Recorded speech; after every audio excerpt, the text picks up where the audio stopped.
بسم الله الرحمن الرحيم إن الحمد لله نحمده ونستعينه ونستغفره ونعوذ بالله من شرور أنفسنا وسيئات أعمالنا من يهده الله فلا مضل له ومن يضلل فلا هادي له وأشهد أن لا إله إلا الله وحده لا شريك له وأشهد أن محمدا عبده ورسوله يا أيها الذين آمنوا اتقوا الله حق تقاته ولا تموتن إلا وأنتم مسلمون يا أيها الناس اتقوا ربكم الذي خلقكم من نفس واحدة وخلق منها زوجها وبث منهما رجالا كثيرا ونساء واتقوا الله الذي تساءلون به والأرحام إن الله كان عليكم رقيبا يا أيها الذين آمنوا اتقوا الله وقولوا قولا سديدا يصلح لكم أعمالكم ويغفر لكم ذنوبكم ومن يطع الله ورسوله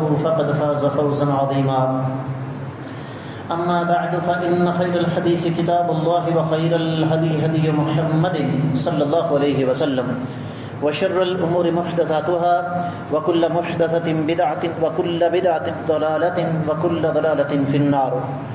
قال الله عز وجل بعد أعوذ بالله السميع العليم من الشيطان الرجيم بسم الله الرحمن الرحيم قاف والقرآن المجيد بل عجبوا أن جاءهم منذر منهم فقال الكافرون هذا شيء عجيب أإذا متنا وكنا ترابا ذلك رجع بعيد قد علمنا ما تنقص الأرض منهم وعندنا كتاب حفيظ بل كذبوا بالحق لما جاءهم فهم في أمر مريج أفلم ينظروا إلى السماء فوقهم كيف بنيناها وزيناها وما لها من فروج والأرض مددناها وألقينا فيها رواسي وأنبتنا فيها من كل زوج بهيج تبصرة وذكرى لكل عبد منيب ونزلنا من السماء ماء مباركا فأنبتنا به جنات وحب الحصيد والنخل باسقات لها طلع نضيد رزقا للعباد وأحيينا به بلدة ميتا كذلك الخروج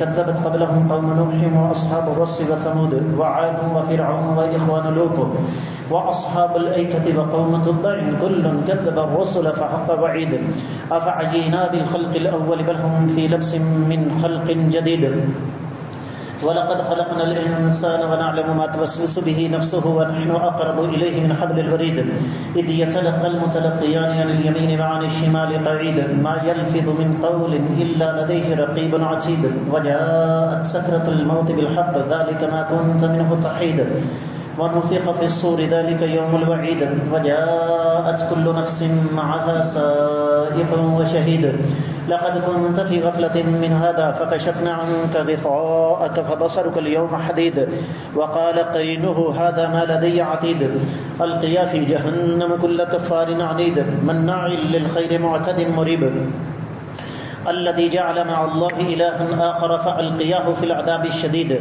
قال قرينه ربنا ما أطغيته ولكن كان في ضلال بعيد قال لا تختصموا لدي وقد قدمت إليكم بالوعيد ما يبدل القول لدي وما أنا بظلام للعبيد يوم نقول لجهنم هل امتلأت وتقول هل من مزيد وأزلفت الجنة للمتقين غير بعيد هذا ما توعدون لكل أواب حفيظ من خشي الرحمن بالغيب وجاء بقلب منيب ادخلوها بسلام ذلك يوم الخلود لهم ما يشاءون فيها ولدينا مزيد وكم أهلكنا قبلهم من قرن هم أشد منهم بطشا فنقبوا في البلاد هل من محيص إن في ذلك لذكرى لمن كان له قلب أو ألقى السمع وهو شهيد ولقد خلقنا السماوات والأرض وما بينهما في 6 أيام وما مسنا من لغوب فاصبر على ما يقولون وسبح بحمد ربك قبل طلوع الشمس وقبل الغروب ومن الليل فسبحه وأدبار السجود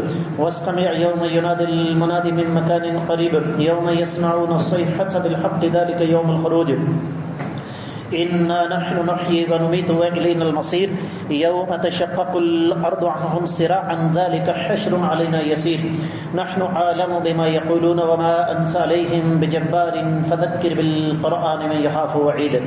معزز خواتین و حضرات، میں سب سے پہلے اپنے آپ کو اور اس کے بعد آپ سب لوگوں کو اللہ ملک العلم رب الجلال والاکرام سے ڈرنے کی تلقین کرتا ہوں. اور جو انسان اللہ تعالیٰ سے ڈر جاتا ہے رب کائنات اسے ان گنت لاتعداد بے شمار نعمتوں سے نوازتے ہیں، اور ان نعمتوں میں سے ایک بہت بڑا اللہ کا احسان یہ ہے کہ اللہ تعالیٰ انسان کو یہ شعور عطا فرماتے ہیں کہ وہ اپنے اسلاف کی سیرت کو پڑھتا ہے اور پڑھنے کے بعد پھر اسے عملی طور پر اختیار کرتا ہے۔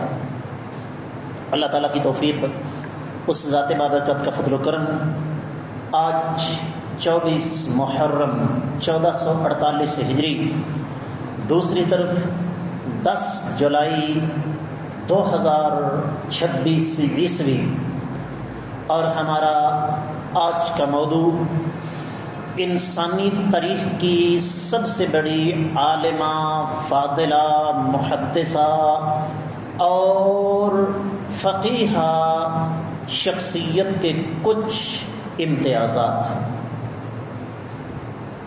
آپ کو تجسس میں نہیں رکھوں گا، آج کا موضوع میں سمجھتا ہوں کہ اسے بیان کرنا بھی ایک اعزاز کی بات ہے، اور اسے سننا بھی ایک اعزاز کی بات ہے۔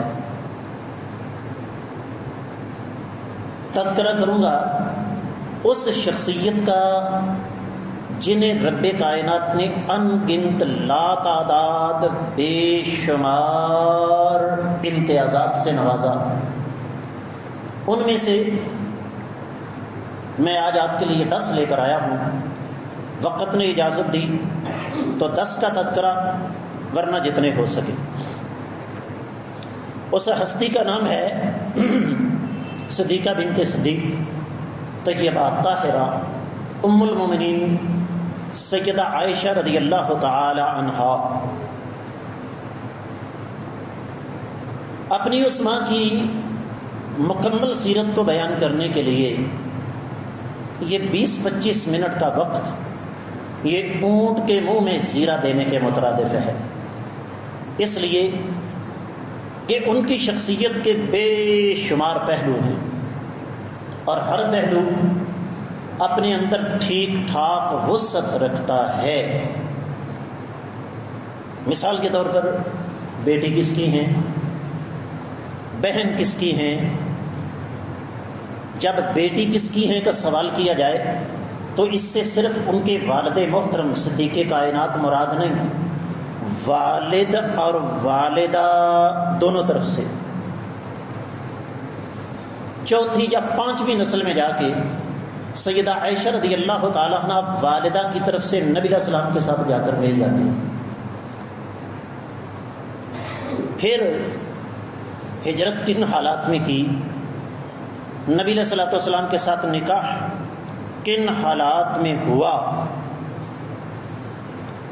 اور پھر ان سے روایت کرنے والے ان کے شاگرد، جن میں بڑے بڑے نام شامل ہیں صحابہ اکرام کے، اور ان کے مشائخ اساتذہ جن سے انہوں نے روایت لی ہے، ان میں بڑے بڑے نام شامل ہیں۔ ہمیں غلط تصویر دکھائی جاتی ہے صرف اور صرف ان ہستیوں کی توہین کرنے کے لیے۔ امام ذہبی نے سیر اعلام النبلاء میں لکھا ہے کہ سیدہ عائشہ رضی اللہ تعالیٰ عنہ نے ایک تو براہ راست نبی علیہ السلام سے حدیث لی، اور جن عظیم ہستیوں کے واسطے سے احادیث لی ہیں ان میں سیدہ فاطمہ شامل ہیں۔ اور اگر ان عظیم تابعین کا نام لینا شروع کر دوں، ان کے نام گنوانا شروع کر دوں جنہوں نے سیدہ عائشہ رضی اللہ تعالی عنہا سے احادیث لی، تو جمعے کا سارا وقت بھی کافی نہیں ہوگا۔ لہذا صرف اشارہ کر کے میں آگے بڑھتا ہوں۔ میرے سامنے ایک طویل فہرست ہے، اور چیلنج ہے ساری انسانیت کو، جتنی احادیث سیدہ عائشہ رضی اللہ تعالی عنہا نے آقا علیہ الصلوۃ والسلام سے روایت کی ہیں، انسانی تاریخ میں کسی عورت نے کسی نبی سے اتنی روایات ہمارے سامنے نہیں رکھی۔ اور دلچسپ بات سنیے، امام بخاری رحمۃ اللہ علیہ کی احادیث لینے کی شرائط بڑی کڑی ہیں۔ میں یہاں اصول حدیث کو بیان اس وجہ سے نہیں کرتا کہ یہ چیزیں عام آدمی کے سر کے اوپر سے گزر جائیں گی، لیکن یہ سیدہ عائشہ رضی اللہ تعالیٰ عنہ کا اعزاز ہے کہ ان سے متفق علیہ احادیث جو امام بخاری اور امام مسلم دونوں لینی ہیں، ان کی تعداد 174 ہے۔ اور میرے علم کے مطابق سیدنا ابو ہریرہ رضی اللہ تعالیٰ عنہ کے بعد سب سے زیادہ متفق علیہ احادیث سیدہ عائشہ رضی اللہ تعالیٰ عنہ سے بنی۔ امام بخاری رحمۃ اللہ علیہ اکیلے ان سے 54 روایات لیتے ہیں، اور امام مسلم رحمۃ اللہ علیہ ان سے 69 روایات لیتے ہیں۔ رب کائنات نے یہ بھی اعزاز بخشا کہ ان کی پیدائش ہی حالت اسلام میں ہوئی ہے۔ خاتون جنت سیدہ فاطمہ رضی اللہ تعالیٰ عنہ سے یہ 8 سال چھوٹی تھی، اور کیا فرماتی ہیں؟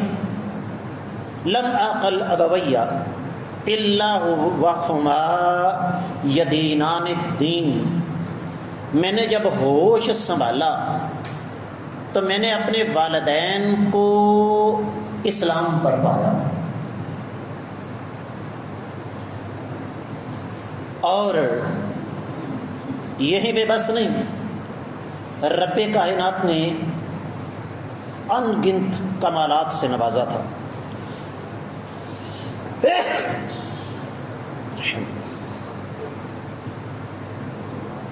لیکن میں نے جیسے عرض کیا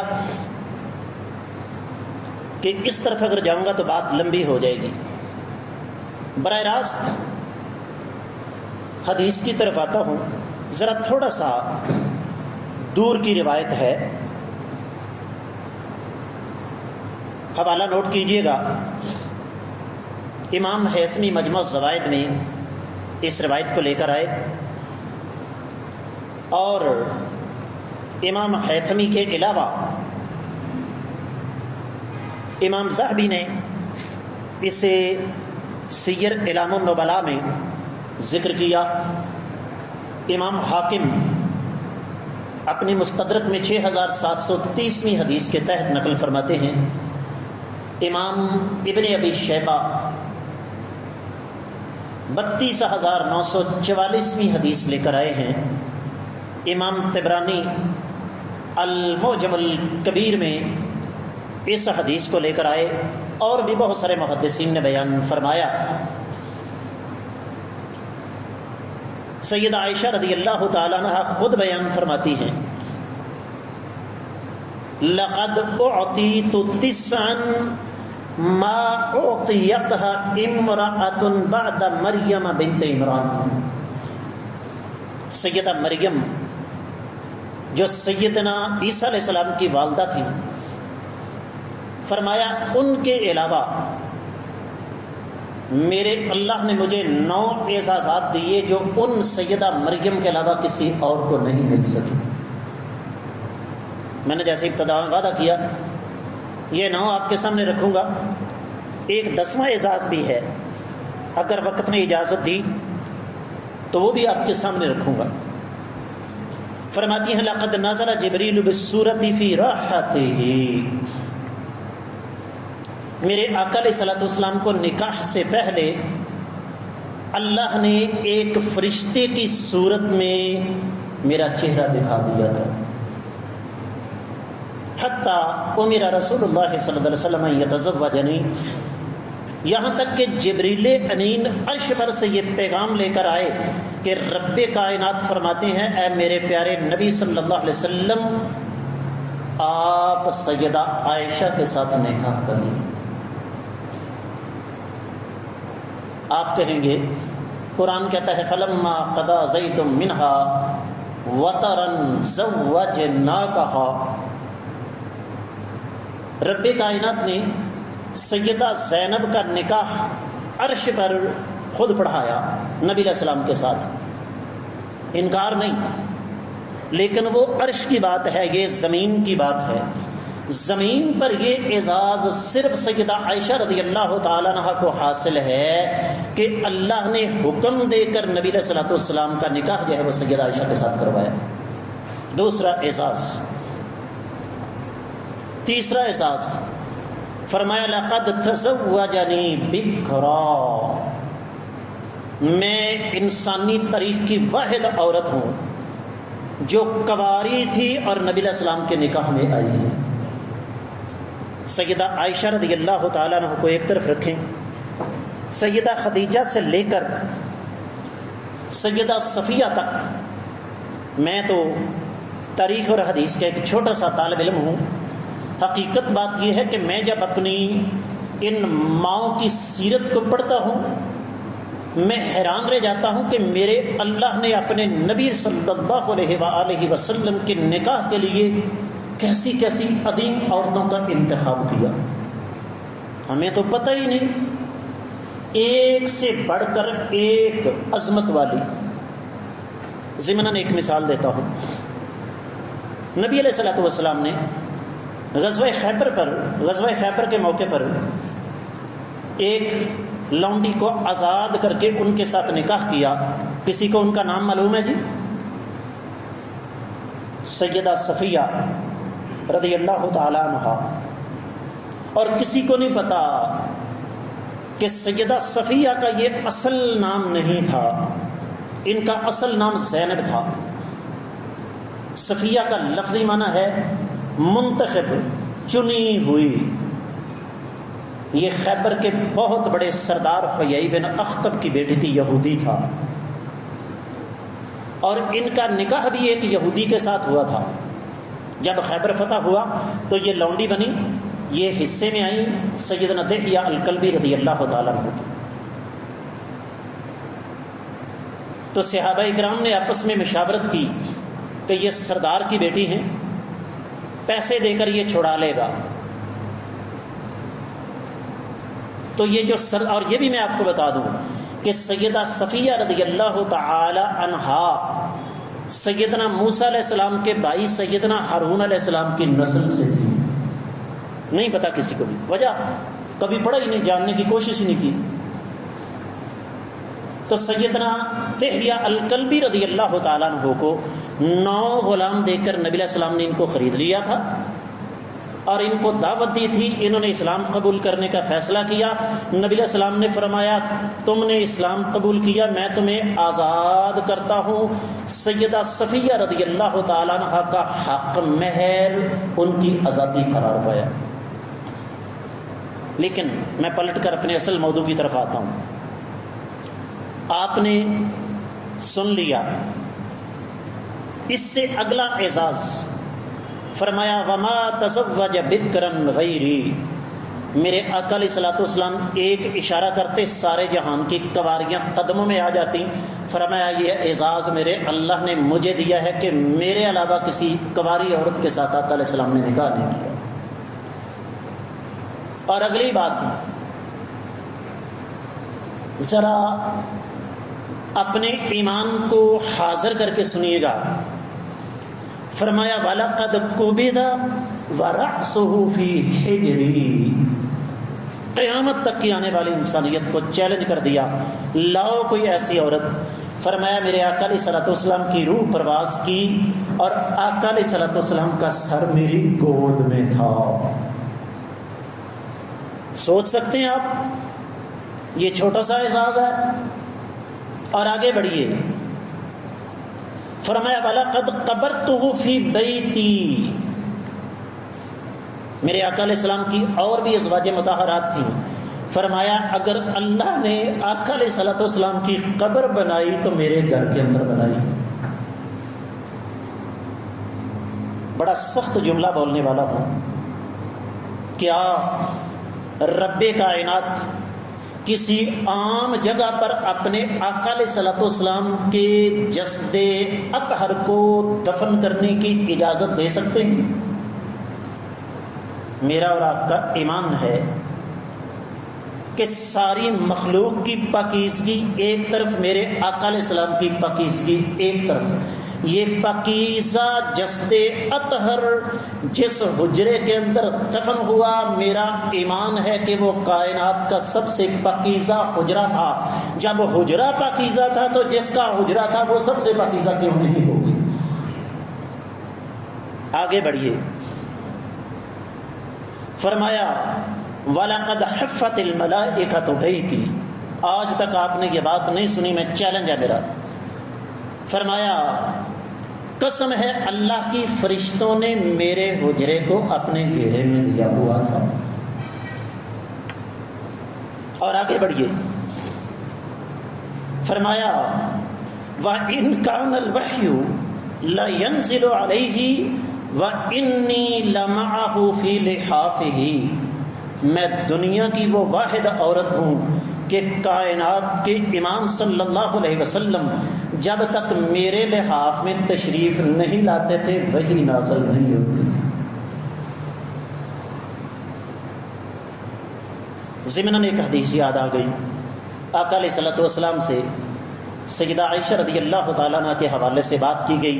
فرمایا خاموش، میری عائشہ کے بارے میں ایک لفظ نہ بولنا، کیونکہ جب تک میں عائشہ کے لحاف میں نہیں جاتا اللہ تعالیٰ وحی نازل نہیں کرتا. اس کا مطلب بقیہ امہات المومنین کو نعوذ باللہ نعوذ باللہ نعوذ باللہ ڈی گریڈ کرنا ہرگز نہیں. میں نے جیسے عرض کیا، ہر پھول کی اپنی خوشبو، ہر پھل کا اپنا ذائقہ، ہر انسان کا اپنا مزاج، ہماری ہر ماں کا اپنا اپنا ایک اعزاز ہے. وقت نہیں، کبھی اللہ نے موقع دیا تو اس موضوع پر انشاءاللہ خطبہ دیں گے. امہات المومنین کے امتیازات. اور فرمایا وَإِنِّي لَابْنَةُ خَلِيفَتِهِ وَصِدِّيقِهِ. قیامت تک آنے والے لوگوں سنو، میں اس شخصیت کی بیٹی ہوں جو کائنات میں نبی علیہ الصلوۃ والسلام کے سب سے زیادہ قریب تھے اور آقا علیہ الصلوۃ والسلام کے خلیفہ تھے. موضوع کیا ہے؟ انسانی تاریخ کی سب سے بڑی عالمہ، محدثہ، مفسرہ، فقیہ شخصیت کے امتیازات. تحقیق کا میدان کھلا ہے، چیٹ جی پی ٹی نے بڑا کام آسان کر دیا ہے. اگلے جمعے تک کے لیے آپ کے پاس وقت ہے، جائیے جا کر تلاش کیجئے کہ یہ اعزازات جو آج میں ذکر کر رہا ہوں کیا یہ سیدہ عائشہ رضی اللہ تعالیٰ عنہ کے علاوہ کسی اور کا مقدر بنے؟ آگے بڑھیے. فرمایا وَلَقَدْ نَزَلَ عُذْرِي مِنَ السَّمَاءِ. بڑی دردناک بات ہے، صحیح بخاری میں بڑی لمبی حدیث ہے. بہتان لگا، انتہائی رقیق شرمناک بہتان لگا. سیدہ عائشہ رضی اللہ تعالیٰ عنہ فرماتی ہیں میرے سامنے صرف ایک راستہ تھا اور وہ یہ کہ میں اپنے اللہ کے سامنے روتی رہتی تھی. عرش والے آپ جانتے ہیں کہ میں بریہ ہوں. اگلی بات فرماتی ہیں میں اتنا تو مجھے یقین تھا کہ اللہ رب العزت نبی علیہ الصلوۃ والسلام کو کوئی اشارہ دے دیں گے. بڑی قیمتی بات ہے، توجہ کے ساتھ سنیے گا. فرمایا مجھے یہ تو یقین تھا کہ میرا اللہ مجھے کبھی رسوا نہیں ہونے دے گا، یہی ہوگا کہ رب کائنات آقا علیہ السلام کو خواب وغیرہ میں کوئی اشارہ دے دیں گے. اگلے لفظ فرمایا اللہ کی قسم مجھے یہ یقین نہیں تھا کہ میرا اللہ میرے بارے میں قرآن نازل کرے گا جو قیامت کے لیے تلاوت ہوتا رہے گا. کتنی آیات مبارکات اللہ نے نازل کی، جائیے جا کر پڑھیے سورۃ النور، آپ کو سمجھ آ جائے گی. کیا انسانی تاریخ کی کسی عورت کے پاس یہ اعزاز ہے کہ رب کائنات نے ان کے بارے میں قرآن کا اچھا خاصا سلسلہ نازل فرمایا ہو۔ آپ کہیں گے سیدہ مریم کے بارے میں انکار نہیں، ہمارا ایمان ہے میرے اللہ نے سیدہ مریم رضی اللہ تعالی عنہا کو بری ذمہ قرار دیا، لیکن ذرا ان آیات کا سورۃ النور کی آیات مبارکات کے ساتھ موازنہ کیجئے، آپ کو زمین آسمان کا فرق نظر آئے گا۔ آگے بڑھیے، فرمایا وَلَقَدْ خُلِقْتُ طَيِّبَةً عِنْدَ طَيِّبٍ، میں کہتا ہوں ساری کائنات کے خزانے مل کر ان الفاظ کی قیمت نہیں ادا کر سکتے۔ فرمایا عرش والے رب کی قسم ہے، میں جس شخصیت کے گھر میں پیدا ہوئی وہ بھی پاک اور میں بذات خود بھی پاک ہوں۔ ہمارے پنجابی میں کہتے ہیں چنگیاں چوں مندے تے مندیاں چوں، لیکن یہاں معاملہ الٹ ہو گیا۔ میرے اللہ نے جس شخصیت کے گھر میں سیدہ عائشہ رضی اللہ تعالیٰ عنہ کو پیدا فرمایا وہ بھی پاک، اور جو پیدا ہونے والی ہیں وہ بھی پاک۔ اور آخری بات فرمایا وَلَقَدْ وُعِدتُّ مَغْفِرَةً وَرِزْقًا كَرِيمًا، میں انسانی تاریخ کی وہ واحد عورت ہوں جس کے ساتھ اللہ نے مغفرت کا وعدہ بھی فرمایا اور عزت والے رزق کا وعدہ بھی فرمایا۔ آخری 3 منٹ اور 10 سیکنڈ سن لیجیے، یہ 9 اعزازات دنیا کی کسی عورت کے پاس نہیں ہے۔ ایک 10واں اعزاز اپنی طرف سے نہیں، صحیح حدیث سے آپ کی خدمت میں پیش کرتا ہوں۔ میرے آقا علیہ الصلوۃ والسلام کا مزاج تھا کہ آپ ہمیشہ جب سفر پر نکلتے صحابہ کرام کو ساتھ لے کے ترتیب کے ساتھ نکلتے تھے۔ کڈو فوج نو گالاں، ان کے جرموں میں سے ایک جرم یہ بھی ہے کہ ان کا ہر کام منظم ہوتا ہے۔ اگر 200 گاڑی فوج کی جا رہی ہے نا تو ایک گاڑی سب سے آگے ہوگی اور سب سے پیچھے ہوگی، ان کو حکم ہے کہ آپ نے اس گاڑی سے آگے نہیں جانا اور اس پیچھے والی گاڑی سے پیچھے نہیں رہنا۔ یہ تربیت نبی علیہ السلام کی 1500 سال پہلے، چونکہ عرب کا صحرا تھا، پانی کم ہوتا تھا، تو نبی علیہ الصلوۃ والسلام اس ترتیب سے اپنے صحابہ کرام کو لے کر چلتے کہ پانی کے ختم ہونے سے پہلے ہم مدینہ پہنچ جائیں۔ آقا علیہ السلام کے ساتھ سیدہ عائشہ رضی اللہ تعالی عنہا ہے۔ راستے میں سیدہ عائشہ رضی اللہ تعالی عنہا کا ہار گم ہو جاتا ہے، گلو بند گم ہو جاتا ہے۔ اس کی تلاش میں صحابہ کرام نکلے، وقت اتنا گزر گیا کہ پانی ختم ہو گیا۔ نماز تو کسی کو معاف نہیں، یہ وکری گل ہے کہ ہاں کدے پرواہ نہیں کی تھی کوئی بھی۔ جب نماز کا وقت ہوا تو سیدنا ابو بکر صدیق رضی اللہ تعالیٰ عنہ سیدہ عائشہ کو ڈانٹ رہے ہیں۔ باپ ہونے کے ناطے بیٹی کو ڈانٹا جا سکتا ہے۔ نبی علیہ الصلوۃ والسلام سن رہے ہیں لیکن خاموش ہیں۔ عرش والے رب نے کہا ابو بکر یہ کام میرے لیے قابل قبول نہیں کہ جس عظیم عورت کا میں نے انتخاب کیا اپنے نبی علیہ الصلوۃ والسلام کے گھر کے لیے، جس کے ساتھ میرے نبی کو سب سے زیادہ محبت ہے، تم اسے ڈانٹو۔ میرے اللہ نے قرآن نازل کر دیا، یا ایھا الذین آمنوا اذا قمتم الی الصلاۃ فاغسلوا وجوہکم وایدیکم الی المرافق وامسحوا بوجوہکم۔ یہ آخر تراکہ کو کیا فرمایا؟ فَإِن لَّمْ تَجِدُوا مَاءً فَتَيَمَّمُوا صَعِيدًا طَيِّبًا، اگر تمہیں پانی نہ مل سکے تو تیمم کر لو۔ یہ حکم آیا، صحابہ کرام ایک آواز میں بول اٹھے، اے صدیق کائنات رضی اللہ تعالیٰ عنہ کے خاندان، مسلمانوں پر تمہارا یہ کوئی پہلا احسان نہیں ہے۔ سیدہ عائشہ رضی اللہ تعالیٰ عنہ کی 10ویں انفرادیت کیا ہے کہ میرے اللہ نے ان کی وجہ سے تیمم کا حکم نازل کر دیا۔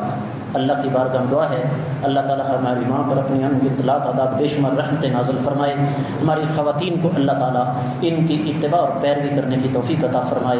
اقول قولی ھذا وما علی الا البلاغ۔